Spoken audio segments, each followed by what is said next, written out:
Before you show the agenda, I just want to let everybody know that we are trying out 2 different services today. Some people came on, we talked about it a little earlier. There is a new setting in Zoom called live transcript that you have to turn on in your settings, the host. And you can't have the free version of Zoom. You have to have one of the paid versions of Zoom. And if you do that, you can enable live transcript, not captioning, but it's live transcript. And what it's doing, this is automatic speech recognition that you're seeing here. If you do not want to see it here, and it's coming up on your screen, you can shut it off under, if you click on live transcript, you can hide subtitles. You can also view the subtitles on the side of the screen. If you hit view full transcript, it will move to the right-hand side of the screen and it will tell you who's speaking. It will bring it down by the different people speaking. So again, this is automatic speech recognition by Otter, which is one of the really good transcription services, automatic speech transition services. And it learns voices and gets better the more you use it. So again, it kind of has an intelligence in it. Bethany also put in the chat, we also have relay conference captioning, which you have to open a secondary window to view those transcripts, but that is a live captionist. So that again would be 100% accurate, where I believe the Otter is somewhere around 90% accurate. So again, be interesting to see how well it does today. But the relay conference captioning, again, is also a free service to Rhode Island residents. You just have to request it 48 hours in advance. And as long as you do it 48 hours in advance, there's no charge. The only downside really is that you have to open it into a secondary window. When you use cart services, it's more like how you see it now, where it's embedded into the platform.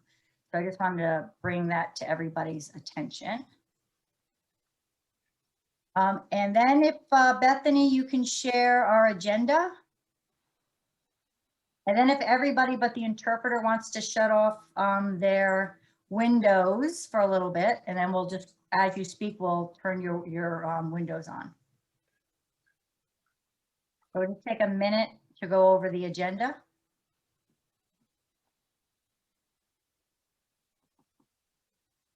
So basically, we're just going to do introductions. We do have a couple new people here.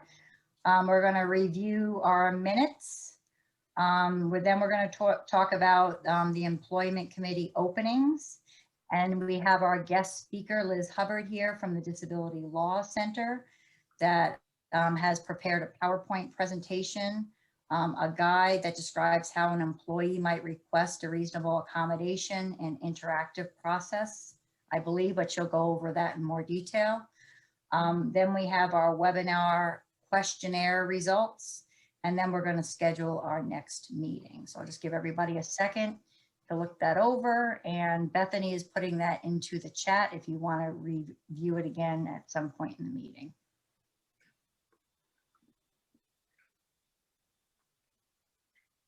Okay, if you want to stop the share, and if everybody could just turn on their windows real quick so we can do introductions. And we'll start with you, Jan Luby. Hi, I'm Jan Luby, and I work at Perspectives now, but I've been working with employment for the deaf and hard of hearing for about 30 years. Thank you, Jan. Jeannie?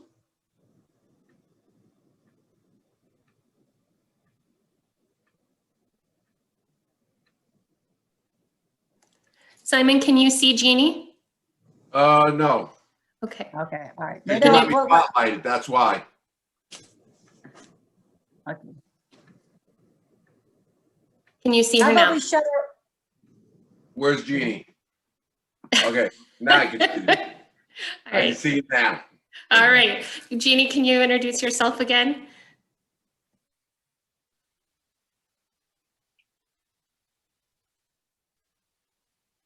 I'm looking at Bethany now. I can only see Bethany. That's okay. Can you see me? Okay. My name is Jeannie Desmarie Valdez. Okay. And I've been working with the deaf population for about 5 years. I'm currently working altogether about 26 years in my position. Ernest? Yes, hi. My name is Ernest Covington III. I am the executive director for the Rhode Island Commission for the Deaf and Hard of Hearing. I've been in this position for about 1 year and 3 months. Bethany? I'm Bethany Link. I'm the contract project coordinator, and I have been with the commission for a little over 2 years. Betsy?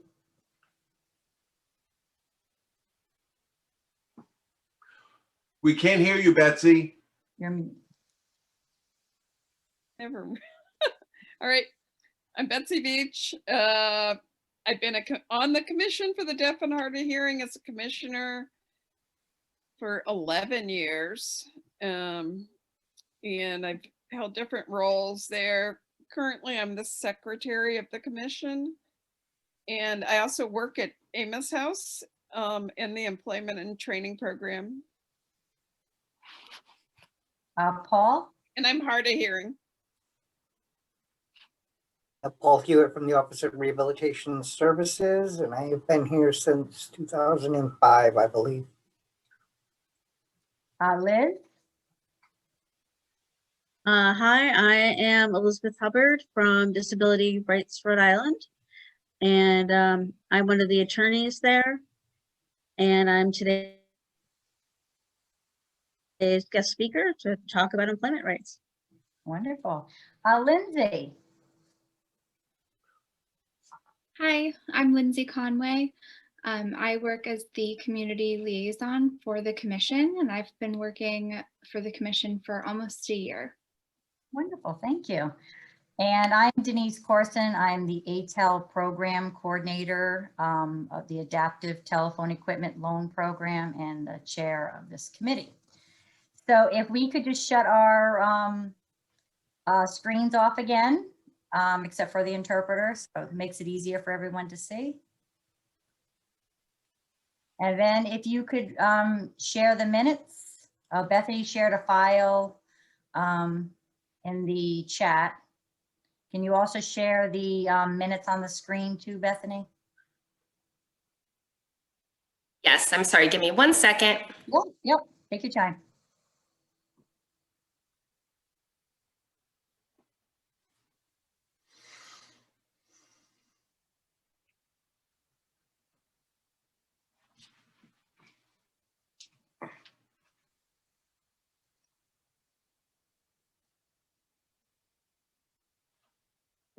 If everybody just can take a minute to look over the minutes.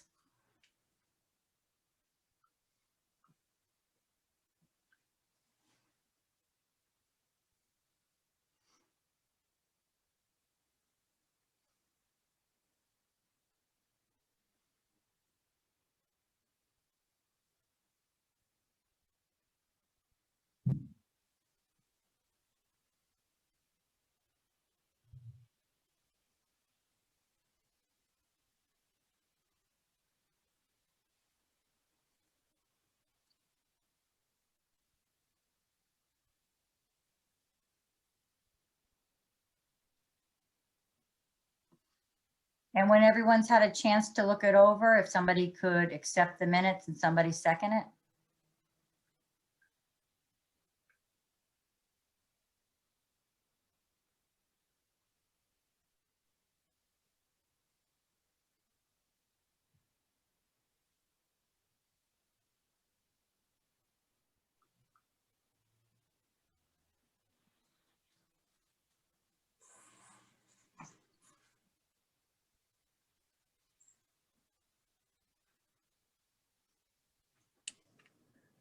Can we see the bottom of the page, please?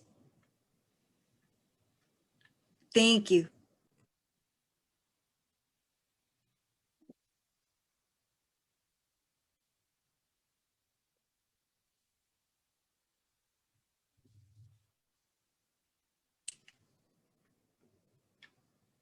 Looks good. Thank you, Yes, Bethany. thank you.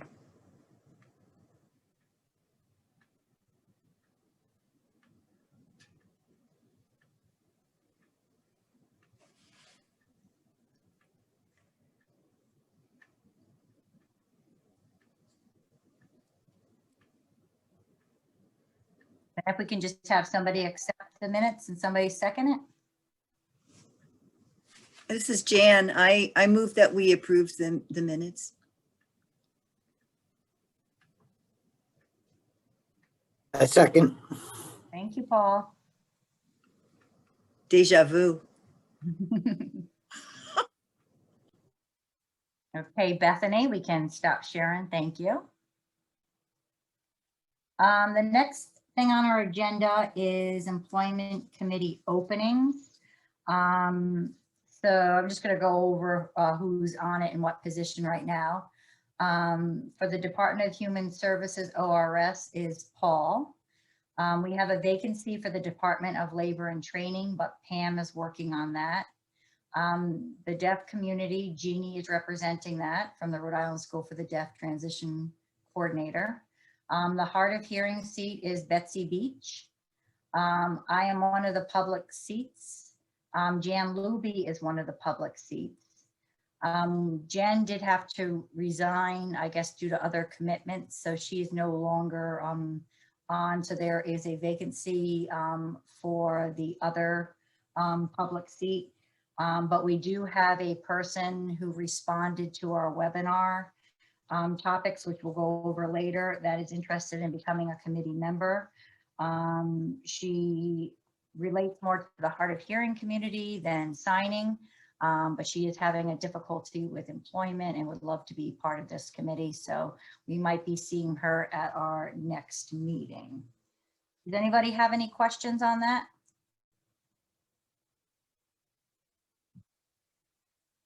Okay, we're gonna move on to Liz Hubbard. I'm gonna shut my screen off, Liz, and let you have the floor. And if Bethany, you can share her PowerPoint.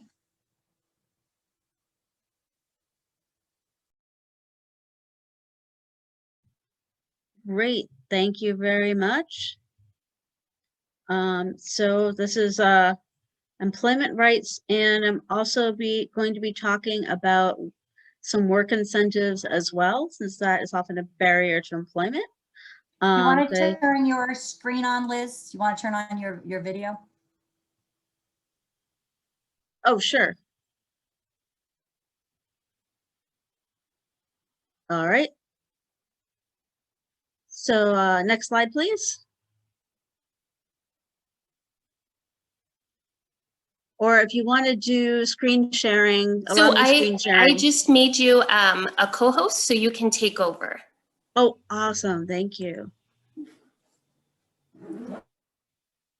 All right.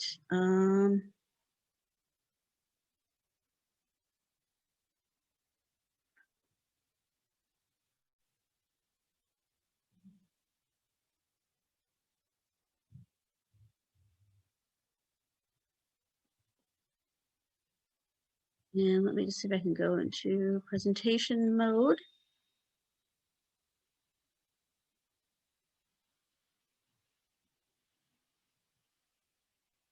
Sorry, 1 second. Okay.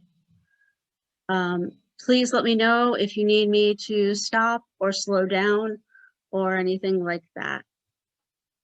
So, my name is Elizabeth Hubbard. I'm from Disability Rights, Rhode Island. We are, and just a early disclaimer, this is really just presentation. It's just some general information about law and your legal rights. It's not technically legal advice for somebody's particular situation. And if you would like more advice that's specific to your situation or more information, please give us a call or call another attorney, and they will be happy to give you more information. So Disability Rights Rhode Island, a lot of you are probably familiar with us. We are the designated protection and advocacy agency for the state of Rhode Island. We provide free legal services to individuals with disabilities with disability-related legal issues. We have 5 different grants that cover a variety of issues.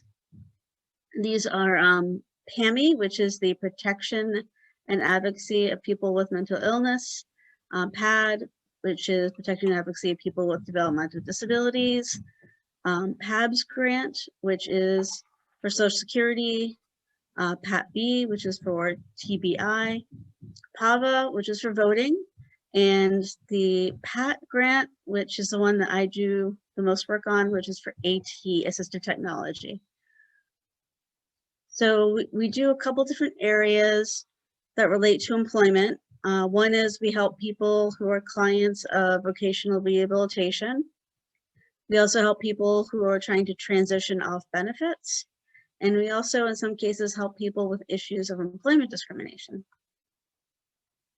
So when it comes to vocational rehabilitation, we have a grant to assist clients who are clients of the Office of Rehabilitation Services, ORS. And if they have any issues or concerns, we can give them advice as to their rights as a consumer. If the consumers need representation at a mediation or at a hearing, we might be able to represent them. And we have a publication on our website called A Consumer's Guide to Vocational Rehabilitation. So if you would like more information about this and about people's rights in general as a ORS consumer, you can take a look at that publication. Another area that we try to do work in is work incentives, which are incentives to help people transition off Social Security benefits. We've seen that one of the most common concerns people have when they're transitioning off benefits and going back to work is that they're going to lose their health care coverage, like Medicare and Medicaid. We try to provide information to people about work incentives for people who are transitioning off benefits. And these incentives help people keep their health care coverage if they go back to work. So if you are going back to work and are on Social Security disability insurance, you can continue to qualify for Medicare benefits even if you're no longer receiving a check, although you might have to pay a premium. So just going through quickly about some of the different incentives. If somebody's on Social Security, SSI, as opposed to SSDI, that you can go back to work and you will always still qualify for healthcare coverage as long as you're still receiving the check, even if it's small. This is the way that the SSI check is calculated. It's based on your earnings, but they only count half of your earnings. So you can have a really tiny check and still qualify for benefits. If you end up no longer being eligible for benefits, you can get, you can still qualify under Regulation 1619B. And if you have more questions about that, you can contact us or the work incentives coordinators, which you can contact our office to get their information. Another very little known program in the state is called the Sherlock Plan. So in addition to these work incentives, there's a state program called the Sherlock Plan, which allows people who are working to pay a premium based on their earnings to buy into Medicaid. So it works, the way you pay is similar to private insurance. You pay a monthly premium, but you're buying into Medicaid.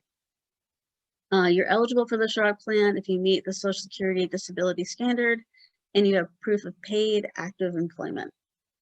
There's no minimum number of hours of earnings of work you have to be doing. There is an income limit, which is 250% of the federal poverty level. There is an asset limit, but it's quite high. It's $10,000 for an individual or $20,000 for a couple. And that allows people to sort of build up some savings while they're transitioning off of benefits.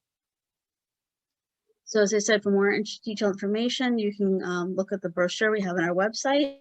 You can call our office, and you can also go to Social Security's website at ssa.gov, which for a government website is actually quite user-friendly. So there's the Other topic which we are here today is employees' rights to reasonable accommodations. So as many of you know, thanks to the ADA, the Rehabilitation Act, and state civil rights laws, employees and a variety of other laws, employees have a right to a reasonable accommodation for their disability. In Rhode Island, the law is Rhode Island General Law 4287-1, and the rest subsequent laws after that. As many of you know, reasonable accommodation is any change or adjustment to a job, work environment, or job application process, that would allow a person with a disability to apply for a job, perform a job, or enjoy equal access to employee benefits. Examples of reasonable accommodations that many of you might have seen are screen readers or screen magnifiers for those who are visually impaired, amplified phones for those who are hard of hearing, physical changes to your workplace, such as an accessible parking space, a specialized chair, or an ergonomic keyboard. In some cases, sometimes a modification of your work schedule if somebody needs to have doctor's appointments or a different type of schedule, different hours, working the same number of hours but at different times of the day. That could also be considered a reasonable accommodation in some cases. So the question is, who should ask for a reasonable accommodation? If someone is having difficulty performing the essential functions of their job due to their disability, they should consider asking for a reasonable accommodation. And which raises the question, what is an essential function? And those are the tasks and duties that are required as part of your position. And you can usually find out what they are by looking at the job description or in the advertisement for the position. Another question people ask is when they should ask for a reasonable accommodation. And we always say that you should talk to your employer as soon as you think you may need a reasonable accommodation. You don't want to wait until you receive a warning or a negative review to ask for one. So you don't want to wait for it to become a problem before asking for a reasonable accommodation. You can also even ask for a reasonable accommodation before you start a job. If you already think that you'll need an accommodation, it's best to have it set it up before you start working. An employer cannot rescind a job offer if you ask for an accommodation. Which brings us to, how do you ask for a reasonable accommodation? So to ask for one, you merely need to tell your employer that you need an adjustment or change because of your disability. And you don't need to fill out any special forms or releases to your treatment providers, but it might help speed the process along if your employer has one. And I also would note that sometimes employers ask people to sign releases to their doctors that are very broad. And it is possible to say no to that and just say you would like the release just to be limited to your request for an accommodation, because that's really the only medical information your employer would need from you, and they don't need to know your entire medical history. So documentation for a reasonable accommodation request. A doctor's note can be very helpful, but it isn't necessarily needed to start the process. An employer may ask for medical documentation to verify that there's a disability-related need for your accommodation or to get more information about your need. And although a request does not need to be in writing, we do think it's always helpful to have a written record of your request. So if you could do it that way, we highly recommend doing a written submission. So another question, how should the employer respond to a request? So once the request is made, and the employer should start the discussion with the employee regarding what options there are for reasonable accommodations. It may take several discussions with your employer before an accommodation can be set up. So you need to be patient. Sometimes people get concerned when they put in a request for accommodation and they don't hear anything after a few days. it might take some time for your employer to do research, to process it and figure out what's the best way to help you out and provide the accommodation. So be patient, but also don't be afraid to follow up and ask how things are going. So if you want to learn more information about accommodations that are available, we recommend that you talk to your treatment provider. And if your treatment provider doesn't know what accommodations you need, he or she might be able to refer you to a professional like an occupational therapist, a person who specializes in helping people to improve their functioning.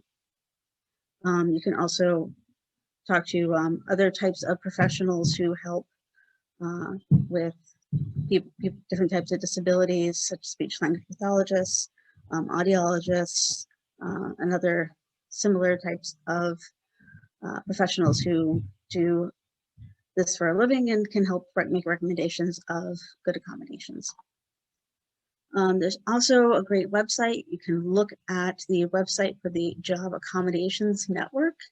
The website is www.askjan.org. And they're an organization that provides free confidential guidance to employers and employees regarding workplace disability accommodations. And they also are very happy to have conversations with employees and employers who are looking to include reasonable accommodations in the workplace. So you can set up a time to have a conversation with them and they can help make recommendations. You can also get help from ORS if you're a client of ORS. And they also may be able to help you pay for accommodations in certain cases, as well as pay for evaluations. So big question is, can your employer refuse to provide a reasonable accommodation? And it is true that an employer can refuse specific accommodation if it is an undue hardship.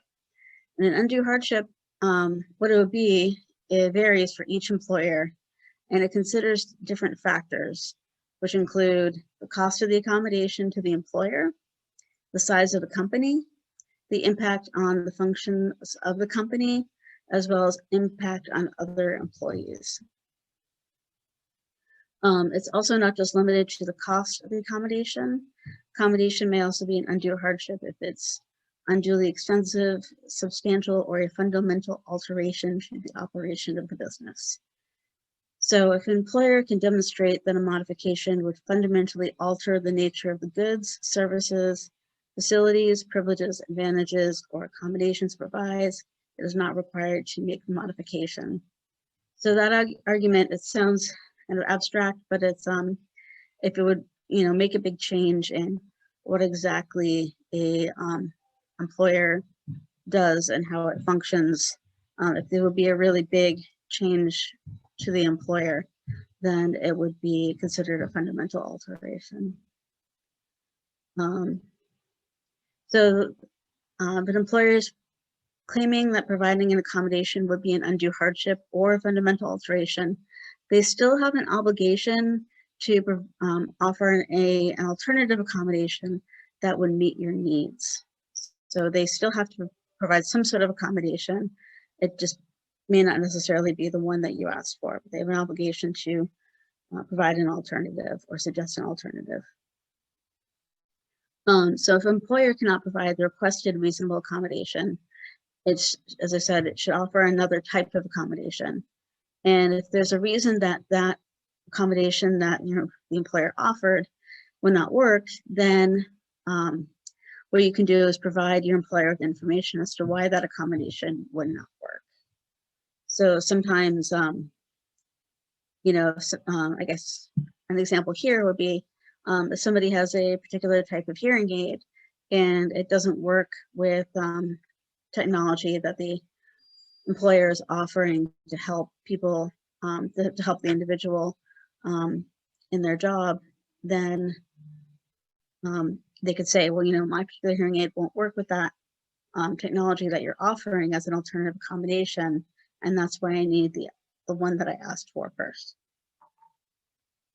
All right, so so these types of conversations of going back and forth between different types of accommodations and going through different accommodations that are would potentially help out the employee. That's called the interactive process. So it's the back and forth conversation between the employee and the employer.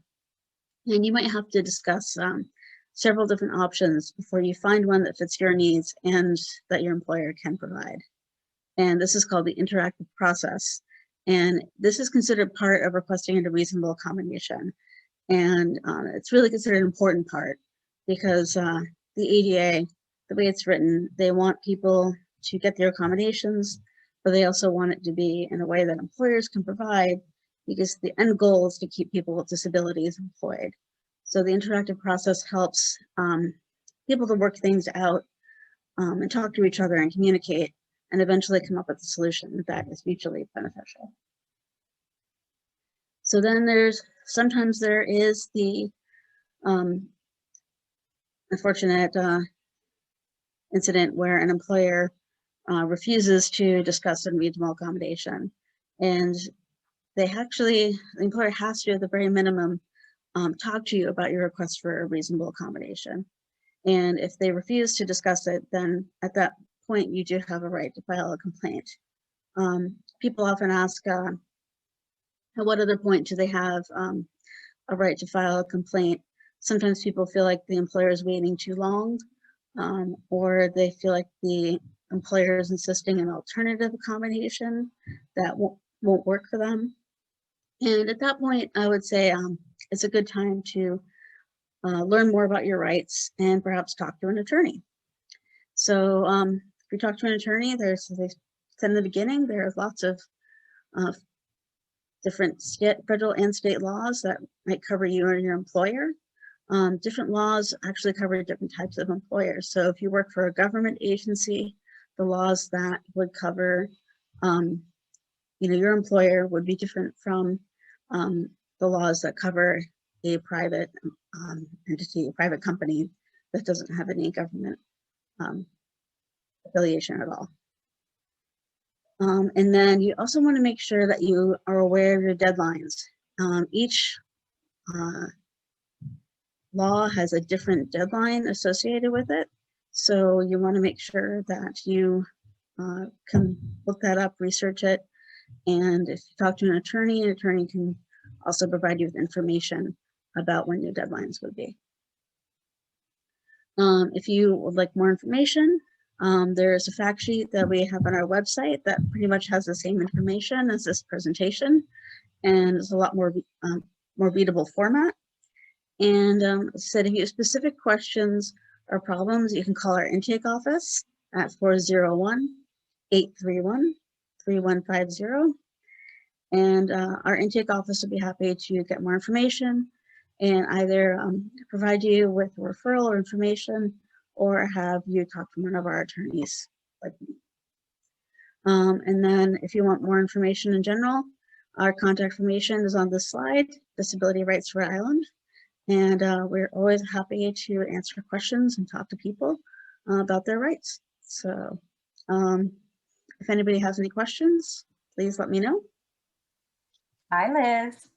I'm just wondering, when would somebody call your attorneys versus going and getting their own attorney?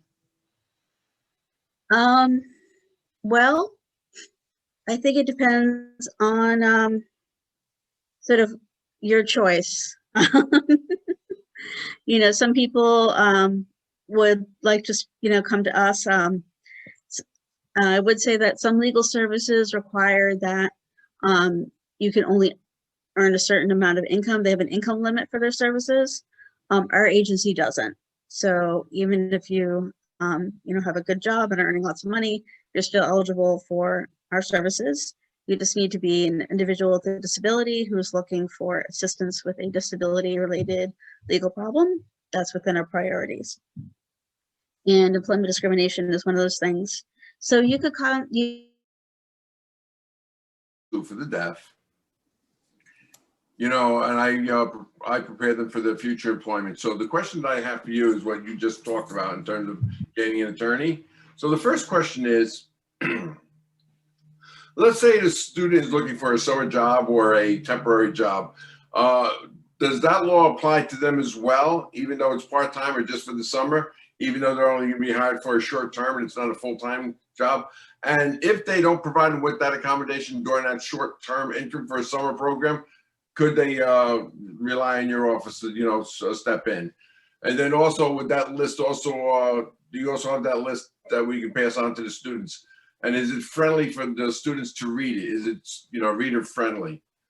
Where to go, explain everything you just did. So we're talking about this now, but is there anything for the students to be able to read and be able to understand and comprehend this? Students. Yes, as I said, we have the fact sheet, and I will send that to Denise and have her forward that to everyone who attended this meeting. And you can also find it on our website. So the fact sheet has all the information that I talked about today. And specifically in terms of your students, I do think that the fact that they're only a part-time or a short-term employee would be factored into the equation for an undue hardship. So as I mentioned, some of those things that were factored in were the cost to the employer, the inconvenience to the employer or to other employees. So I think that that might be factored into the equation if it's a student who's only working for the summer.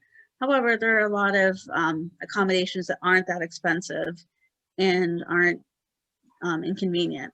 So in those cases, the employer should still get the accommodation. Another thing that they might consider is that if the students are getting these jobs through ORS, then ORS can help them obtain the accommodation. And they might be able to purchase the equipment for the student to own themselves versus the employer. So if somebody gets an accommodation that is owned by the employer, but if it's purchased through ORS because the student has this job as part of a work experience through ORS, then that becomes that student's equipment.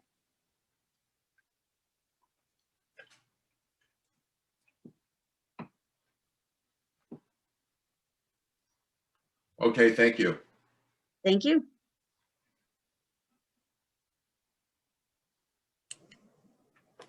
I have a question, Liz, and I think it was partially what Jeannie was just getting at. There were a couple of parts to her question.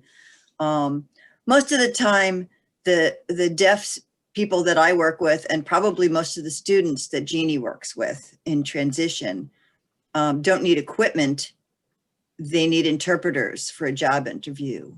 They need access to interviewing at a job and that kind of thing.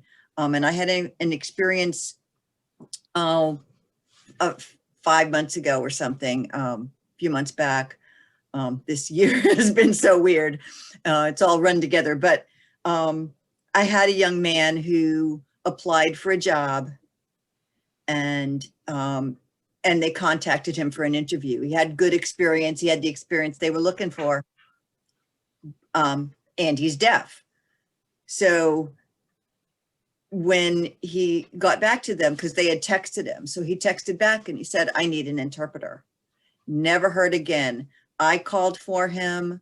They never returned my calls. I was like, I could tell you how to find one and never called back. So I think, I'm sure Jeannie runs into that as well.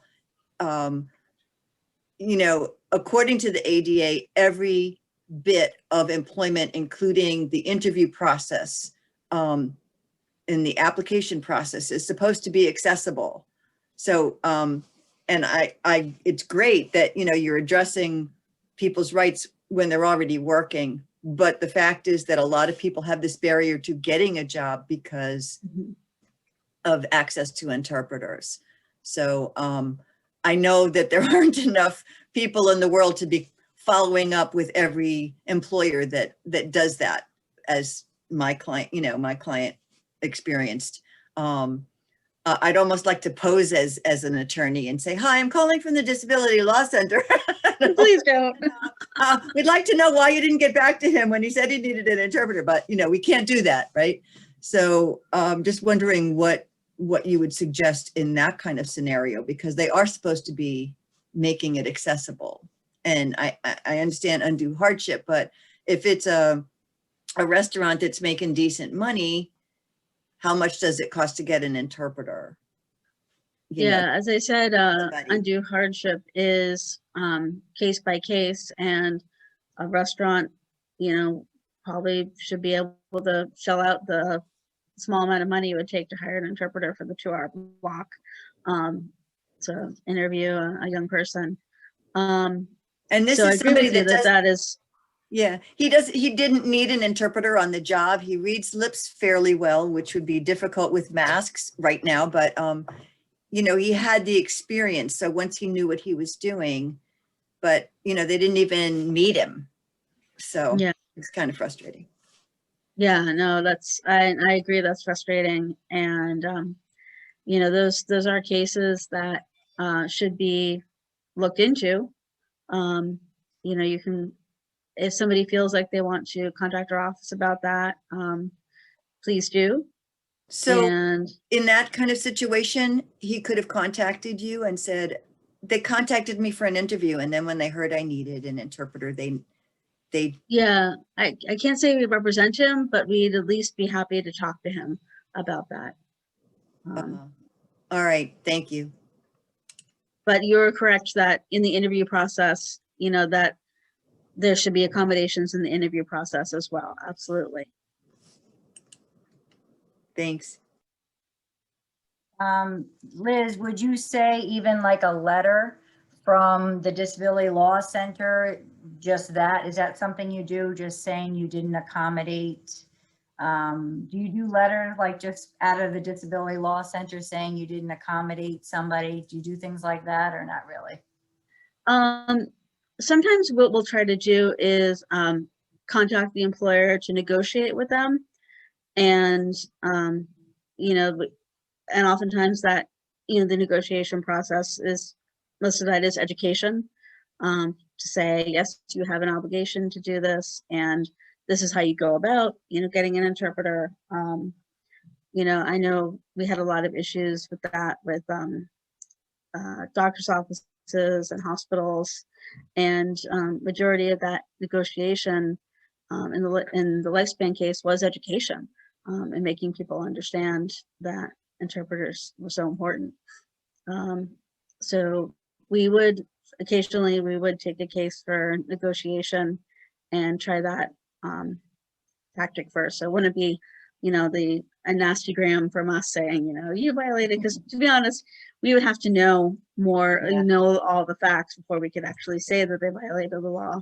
But, an inquiry to say, hi, we were contracted with somebody who tried to interview, an interpreter is an ADA accommodation that can help with the, interview process. Be happy to talk to you some more about this.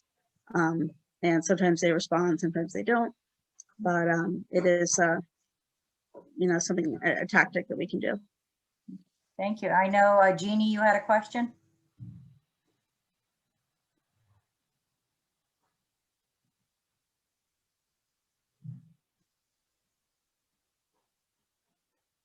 Yes, it's me again. Okay. So my question to you is, maybe you already have, but I was wondering, the information brochure that you had for potential employers, job seekers, is this information ready to give to them before so they can prepare for the interview? That might be a good way to send them out to these employers and to the candidates beforehand, so that they all have that ahead of time. I know that a lot of times they just might put it in their drawer and put it away or something like that. But, especially during that interview process, they can actually, be nice if that information can go out and be given to those employers. Okay. And so in other words, it's kind of prep work doing it beforehand rather than going there and then blindsiding them with the facts of what you need, at least for the interview process.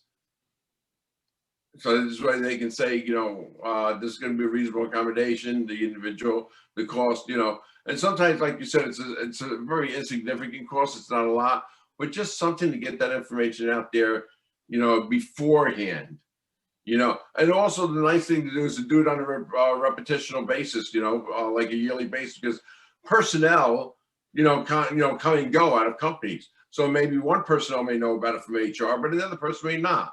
So it's always nice to make round trip visits every year or something and follow up and say, here, these are brochures, this is the Disability Law Center. You may encounter people that have a disability and so forth. Okay. Well, we only provide brochures and legal advice to the individuals with disabilities. We don't provide legal advice to the companies because we don't represent them. And that's unfortunately an issue of legal ethics, where if we can't provide legal advice to the person on the other side. So if there would be education in general from an entity like your committee, that might actually be a good sort of PR program for your committee to do. But as I said, I'd be happy to provide you with fact sheets. And if your office, if your school wanted more copies of the fact sheets that we have for the individuals with disabilities on that side, so it's on our website. But if you wanted, you know, a bunch printed, we could print a bunch and send them to you, so the students would have them in hand when they start looking for summer jobs. So perhaps give them to them, you know, well, I guess next month they might start interviewing.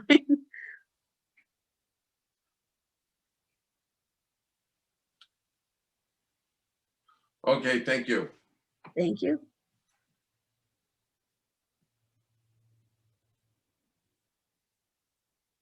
You're I have muted. a question. Thank you, Denise.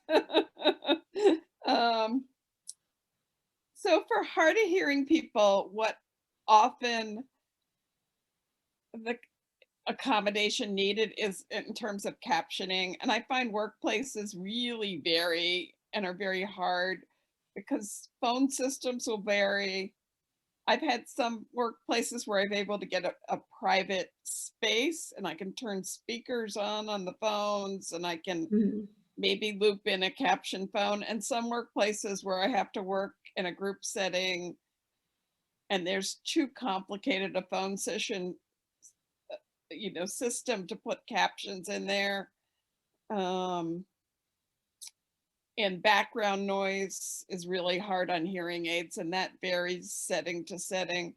I just wonder, do you basically refer people to the, what did you call it, the Job Accommodations Network to kind of, I think hard of hearing people just need to brainstorm what might be possible. Some of us use devices like Bluetooth devices and other things, and some people don't use them. You know, it's really kind of uneven and varied what people do, I think. So I don't know if you want to talk about that at all or think out loud about that at all. That'd be great. Yeah, I would say that a good place to start is the Job Accommodations Network.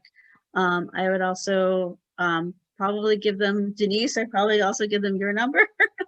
And I also would consider if somebody had ever worked with ORS, if they've ever been a client currently, or if they're a client in the past, I might suggest they contact ORS, because well, ORS may not necessarily be able to pay for things, or at that point, even if they can't help pay for an accommodation, they might still know of what good accommodations are, especially the deaf and hard of hearing unit that Paul's part of, and help people to get some more information about the different technology that might work. Because it is, as you pointed out, it's very individualized.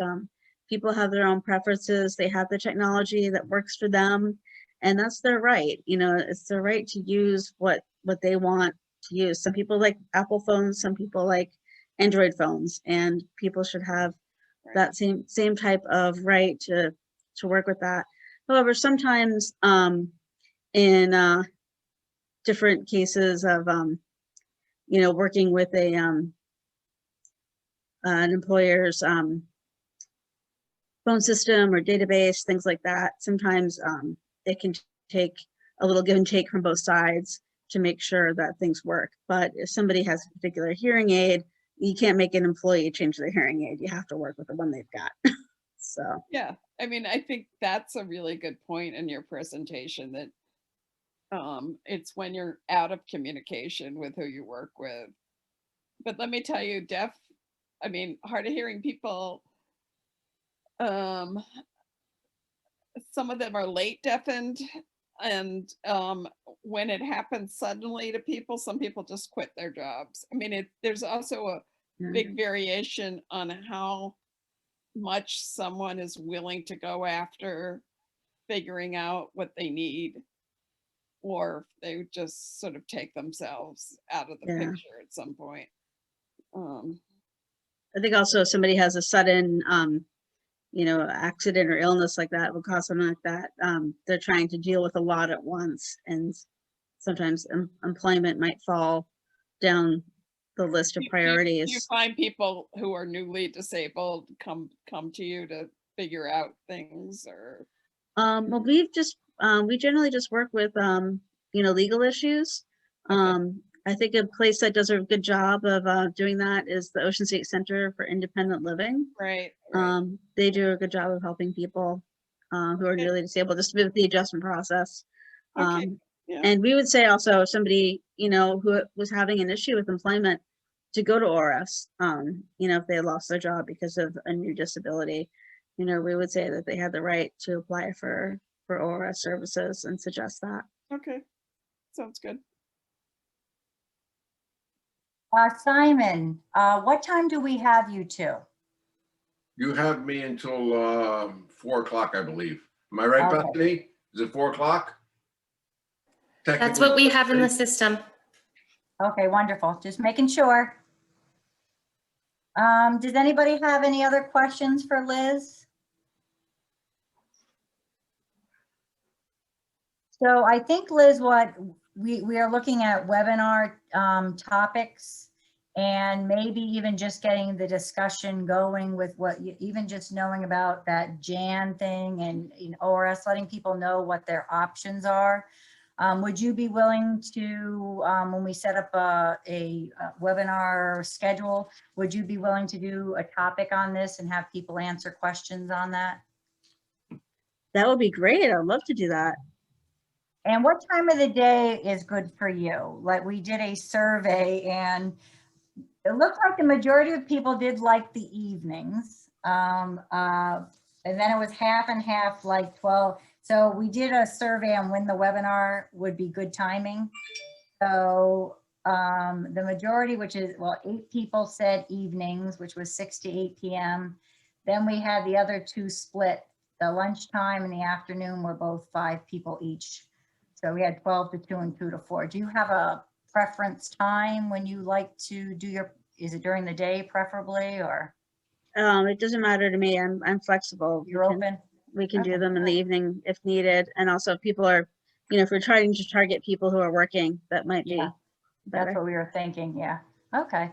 So we will get back to you, Liz. We thank you very much for all your information. And I do think I sent your information already, but I'll resend it to our group. And then again, you're CC'd in on the email with our group if they need to get, you know, copies of things directly, but we'll get back to you when we have our time of when we're going to do the webinars. Okay, thank you so much. Thank you, Liz. All right, take care. And if you have any further questions, please email me or give our agency a call. All right, thanks Thanks again, Liz.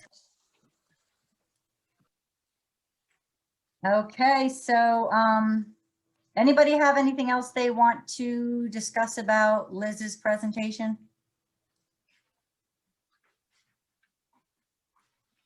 So I do think that people do have a lot of questions, and knowing about, which I think people do know ORS, you can contact but not everybody knows about ORS, about Jan, and if they need help, that they can call the Disability Law Center and just set them in the right course. So I do think that would be a good webinar topic. In our survey, that was something that people were interested in doing. So I'm just going to go over the survey results real quick. So I mentioned that the majority of people did choose the evening time. So 8 people responded to the evening time, and then 5 people each for lunchtime and 5 people for the afternoon. So we could do, again, other topics at different times. So just keep that in mind. And then we had 3 people respond that strategies for improving the application and interview process was important. Improving online applications, virtual interviews, and personal tests. We had 4 people respond to that. Information about the Americans with Disabilities Act, what are reasonable accommodations and how to self-advocate was one of the larger, that was the second largest response to that one, and that was 9 people. How to approach your employer about workplace inclusion, we had 5 people. How underemployment in the deaf community, barriers, recommendations, and benefits for hiring deaf employees. We had that as the highest at 10. So it looks like the unemployment in the deaf community, barriers, recommendations, and benefits for hiring deaf employees was top, followed by information about Americans with Disabilities Act. And then we had a couple people write in some suggestions. One was teacher of the deaf opportunities to volunteer, basic workplace etiquette and expectations for deaf employees, identifying the 25 largest employers in Rhode Island and contact them to join an equity and inclusion campaign. Many also struggle with cover letters and resumes, which is often a reason they don't get interviews.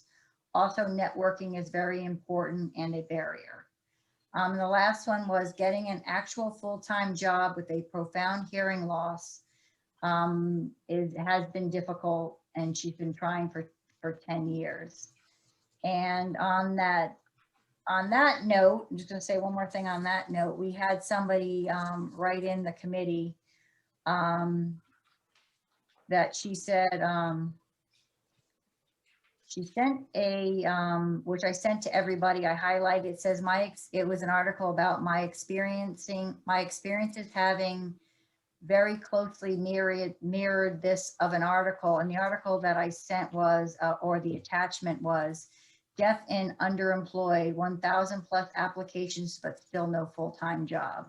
And I don't know if anybody had a chance to read that article. But again, one of the biggest things she says that was an interesting thing I thought in the article was, in order for anti-discrimination laws such as the ADA to be effective, they proposed 2 measures. First is a quota for private employers similar to the ones that currently exist for the federal government and federal contract employees.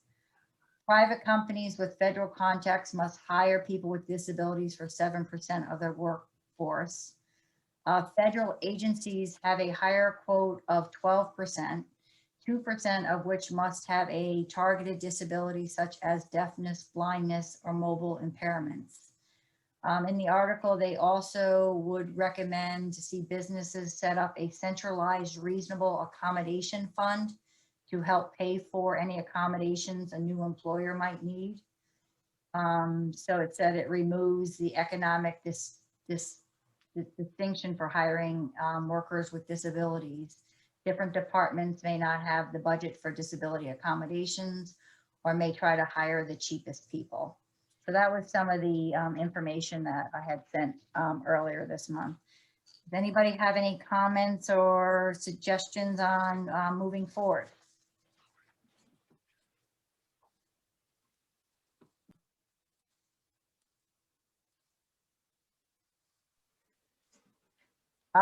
Betsy, what's your thoughts on the results of our webinar?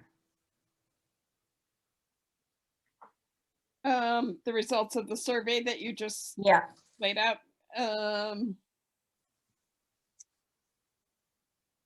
Yeah, I mean, I think the top 2 topics would be good. The ADA and just what the job market is out there. You know, I'm also thinking, just off the top of my head, it may be good to have some role models speak, you know, for somebody who's so frustrated and hasn't gotten a job for so long. It may be good to see people that were successful at getting jobs. That's my thought. Yeah. thank you. How about you, Jan? Well, I thought it was very telling that the highest number of people were interested in the accessibility during the interview process. What was it you read? Was The first one was on reasonable accommodations, which is what Liz talked about. yeah. And let me get my papers in order. The other one was on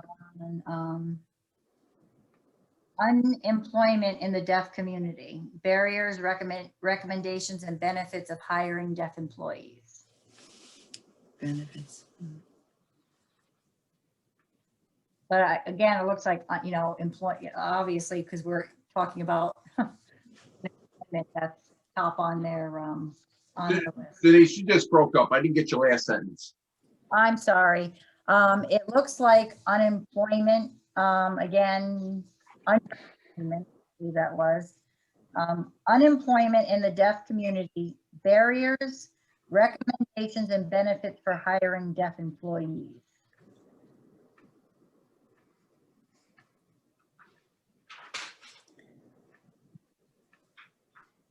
And maybe like what Betsy was saying about the role models, maybe having deaf individuals that are or hard of hearing employers, not just the employee, but the employer speaking about the benefits they had hiring them. And I think maybe from a different perspective, an employer perspective as well, might be talking from both perspectives of somebody that was successful.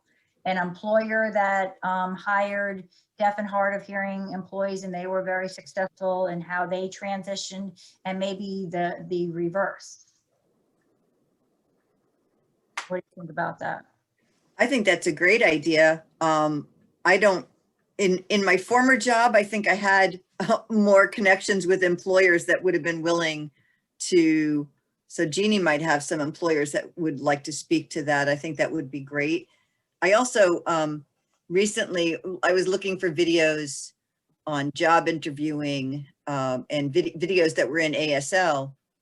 And I found a bunch of videos of deaf people talking about their jobs that I found interesting. And some of them were, you know, really high level jobs, and others were, you know, more just retail and other things. But I thought those were interesting.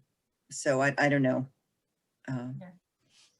Well, if you want to share anything, then we can share it with the committee, or maybe Ernest, could we put like a tab or something on the commission's website for employment, that we could put resources on there for both employers and employees?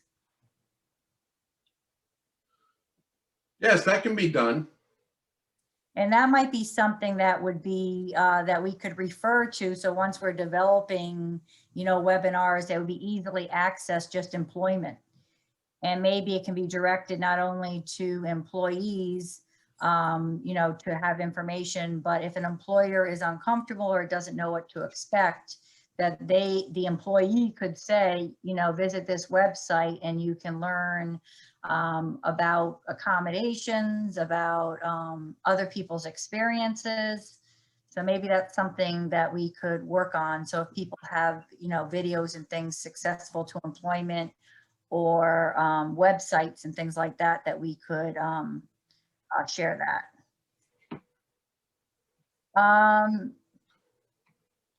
Jeannie, do you have anything to comment on that?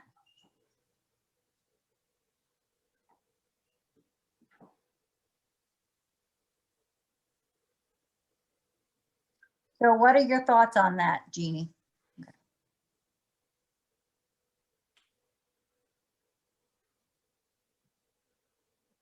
I would agree with that. I think I like that recommendation, and also links to different deaf professionals, you know, and in Rhode Island.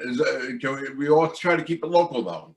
Okay, people who have graduated, people who have been successful, companies that have hired people with disabilities, all within the state of Rhode Island. You know, so this way these people can reach out to them and speak to these so-called role models who have been hired, and also be able to reach out to the companies and employers themselves and say, I'm looking for a job. So it would be a broad range. So it could be, but it has to be something that's applicable. That could be for people who are deaf, people who are hard of hearing, people who are oral that lip read, people that have cochlear implants. So it has to be accessible in a different format, because everybody's disability is a little bit different when we talk about deafness.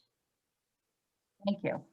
And maybe we have on the website like 2 tabs, employer, employee, so they can have what perspective they're looking at. So they can, so it would be easier for them, instead of, if you're having a hard time, you know, all you click on which one and it's in your perspective, what you would be looking for. So maybe we can all as a committee kind of come up with links or videos from different perspectives. And I really do like the idea that Betsy said about having successes, both employer and employee, and what they did. So maybe that would be a really great, a webinar topic, is just success stories and coming from different perspectives. And maybe like benchmarking, where they could be like, if an employer had a question, they can talk to another employer that's already hired somebody and they understand it now. So I think that's really some great ways to go. Paul, would you have access to those 2 types of people, like an employer that's hired deaf employees, or any really successful deaf employees that might want to talk about their stories? I could, I may, especially the latter people who are successfully employed. So I think having something from their perspective, and even if they were on the webinar, you know, because they're firsthand, they've experienced it. So if you could maybe reach out to people that you think might be willing to be a role model for the commission for employment. And if you think of any really good success story employers that, and maybe these employees would have that information as well. So maybe if as a committee, we can all like look at those bits of information, and I'll send up a follow-up email about what we're talking about. But I do think we definitely have a great webinar in Liz. So why don't we start there too? Bethany, when do you think we could have a webinar, like next month, or what do you think would be good? I will defer to Ernest on that one. Okay, all right, Ernest.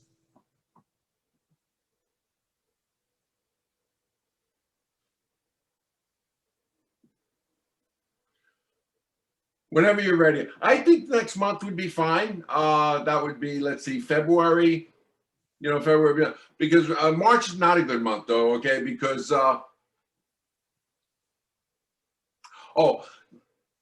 okay, the legislative branch is gonna open up in March, that's why. So that's not gonna be a good week in March, but I think February would be good, you know, or April, but not March. March will be tied up with the legislative coming back in the House and having public meetings and stuff.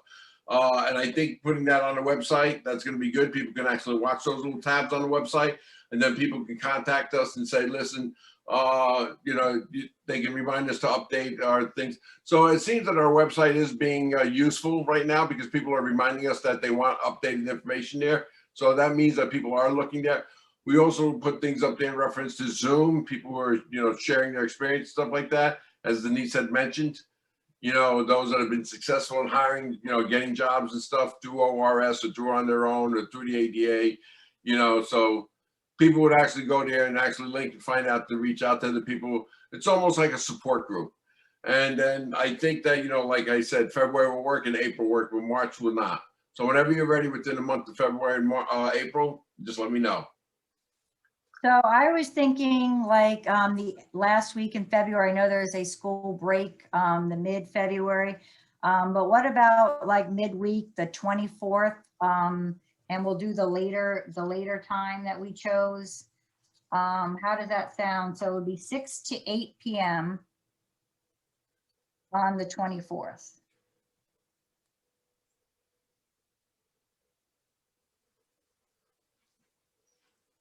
Did everybody, okay, go ahead, Ernest. I'm fine with that. I like to defer that to the rest of the committee though, and see if that works for them. That works for me though. Everybody can just put it in chat if they want, if they just want to say if that works, if you want to just say yes or no in chat.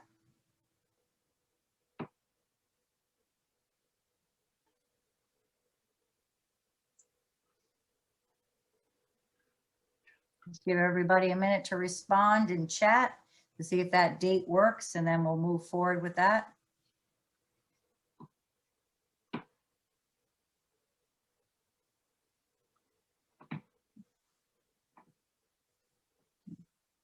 I don't see any objections, so we'll go with that date. I'll make sure that works for Liz, and then I'll get back to everybody about that. And then when would we all like to meet again? Do we want to be monthly and meet like a month? Let's see where we are. Today is, let's see. So it actually would be, how about we would meet, we could meet after our next webinar on the 25th. Does that sound good? We can discuss how it went and where to go from there. Oh, Wednesday, other one too. All right, so we have. You're muted, Betsy. That works. That works. Okay. Jan Luby says that the Wednesday doesn't work. Could we move it to the Tuesday? So that would be the 23rd. The 23rd of February, I need some contacts. Yep. Thank you. Yep, sorry. Bethany?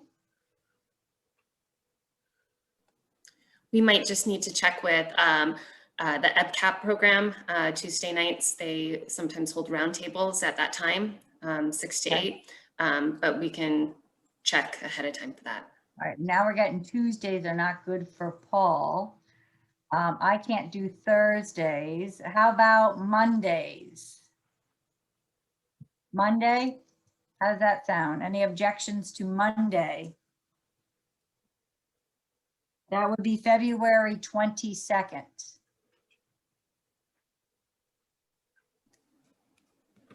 Bethany?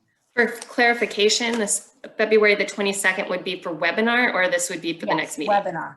Okay. Webinar. Yep. Thank you.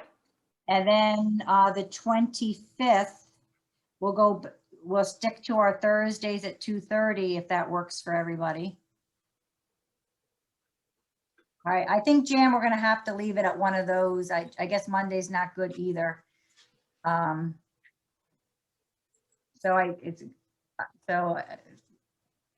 don't know. Let's go back. Do we want Mondays or Wednesdays? I guess Jan can't do either. And we're doing evening time. So do people like the middle of the week better for the webinar? So I'm talking about the webinar.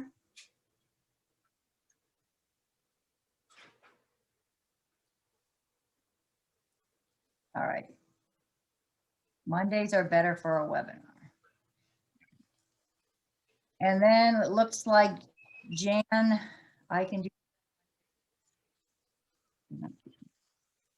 So Mondays, I have okay, a question to ask you. This is Janine. yeah, For the webinar, do you expect all the commissioners to be present? Yeah, because I know for the second one, but the webinar, do all the commissioners need to be in attendance for the webinar? I need that clarified. I don't think I think it's nice if they're there to observe it, but I don't think it's necessary. So that's why I said we can still keep it that week and then it will be recorded. So I think so I guess Betsy, Monday works, Jan, either one doesn't work. So I'd say we keep it the Monday.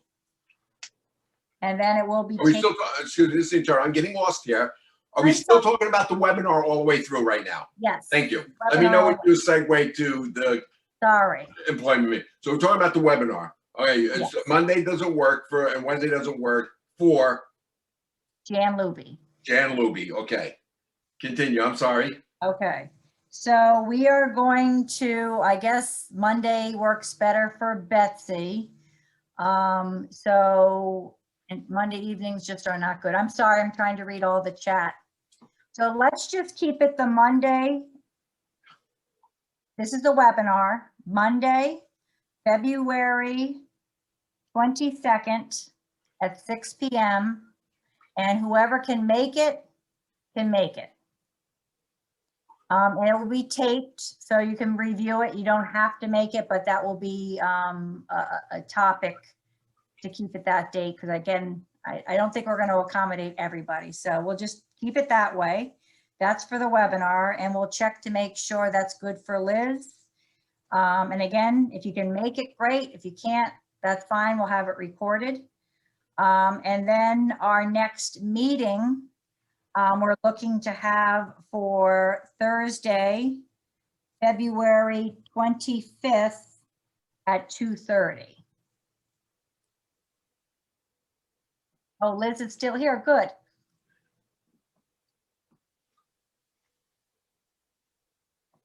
Okay, so those are our dates. So I'm confirming. Liz just confirmed that Monday worked for her. So she's our presenter. So as long as she can make it. So we're going to do Monday, February 22nd at 6 to 8 p.m. for our webinar. And we're going to do our next meeting Thursday, February 25th at 2:30 p.m. And then the last thing I just want to put out there is, does anybody want to comment about the captioning and how effective they thought it was? I think Jan changed her mind on it. Does anybody want to comment on the automatic speech recognition that's being used today? Just pop on your screen if you want to comment on it.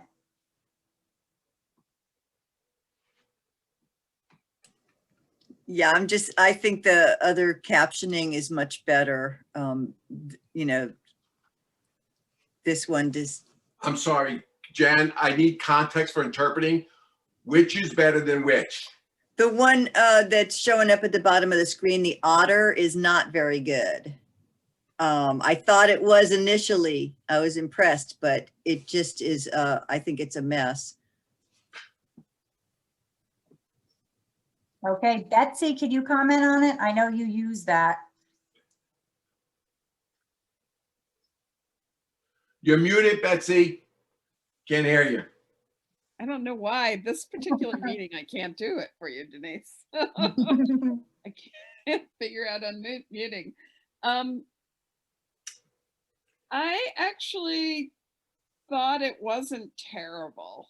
And I had live transcribe on. It's very comparable. What I like about the captioner from the relay is that they're good at like differentiating who's talking and starting a new line. And I don't know, there's somehow that they seem a little bit more organized and maybe a little more accurate. But I thought this was okay. Okay. And I think with the automatic speech recognition, it does get better as it learns your voices and things like that. If you look and you click on the live transcript and you view the full transcript, it does break it down by the person's name that's speaking. It doesn't on the bottom of your screen, but if you view full transcript, it does. Did you try that? Okay. Okay. So I think one of the things I just wanted to have both. I think when you can have the captioning, the real captioner there, you do have basically 100% accuracy. So again, if you can have that, I think it's great. But unfortunately, you can't always have captioning. So I think it's a great backup. Where do you find that transcript? Where is that? If you click on live transcript. Oh, I see it. And then choose show full transcript, it will come up on the side and it will break it down by who's speaking.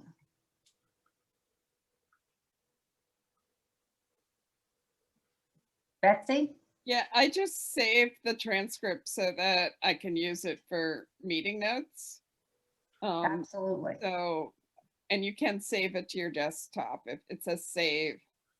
So that's nice.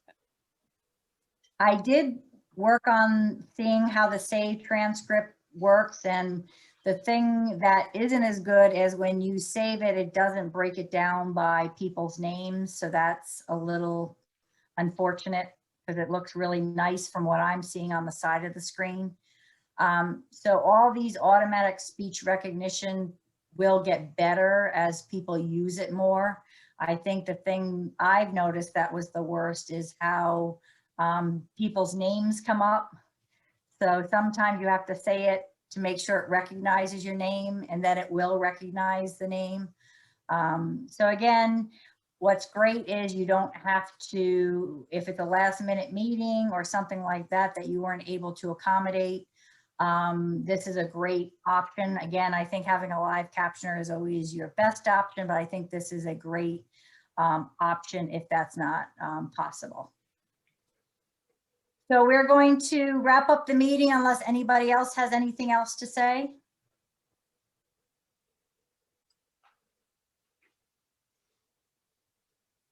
Okay, I'll send some, I know Betsy's doing the minutes, and I'll just send up some follow-up email about some of the things we discussed today and some of the things that was sent out prior, so it's all together.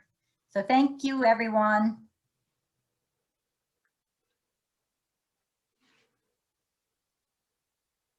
Bye-bye, everyone. Bye. Thank you, Simon. You're welcome.